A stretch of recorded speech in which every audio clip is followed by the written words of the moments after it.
Hi అండి. మీకు కూడా అపోహలు చాలా ఉంటాయి కదా!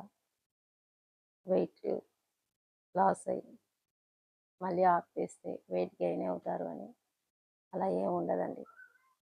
ఎవరైనా చెప్పేది ఒకటే, క్యాలరీ డెఫినిషన్ ఉండాలి.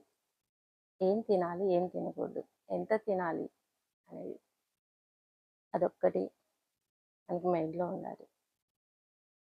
కోచెస్ కూడా మనకు అదే నేర్పిస్తారు. ఏదో ఇచ్చాం కదా అని వదిలేయరు. వెయిట్ లాస్ ఎలాగో వెయిట్ గెయిన్ కూడా కాకుండా చూసుకుంటారు. ఏం తినాలి మీరు, ఎలా ఉండాలి అనేది కూడా గైడ్నెస్ ఇస్తారు వాళ్ళు. Thank you my coach. Thank you so much.